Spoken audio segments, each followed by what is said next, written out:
Le modèle mental «éviter les erreurs classiques» consiste à se concentrer sur l'élimination des erreurs courantes plutôt que sur la recherche de la perfection.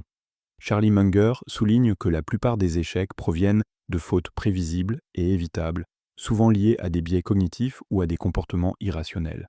L'objectif est donc de réduire les risques en évitant les pièges les plus fréquents. Ce modèle repose sur la simplicité et la prudence. Il est souvent plus efficace d'éviter les erreurs évidentes que de chercher des solutions brillantes.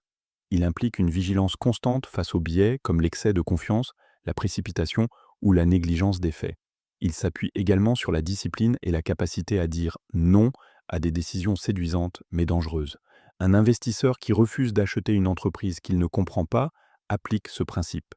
De même, une entreprise qui évite de s'endetter excessivement pour financer une croissance rapide réduit le risque d'effondrement en cas de crise.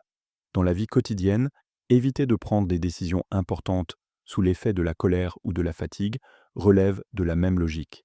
Cette approche diminue la probabilité d'erreurs coûteuses et favorise la stabilité à long terme. Elle permet de prendre des décisions plus rationnelles en éliminant les comportements impulsifs. Elle renforce également la résilience, car un système qui évite les fautes majeures est plus robuste face aux aléas. Cependant, se concentrer uniquement sur l'évitement des erreurs peut conduire à une attitude trop conservatrice, freinant l'innovation et la prise de risques calculée. Il existe aussi un risque de complaisance en pensant qu'éviter les fautes suffit pour réussir. Enfin, certaines erreurs sont imprévisibles, ce qui limite la portée de ce modèle.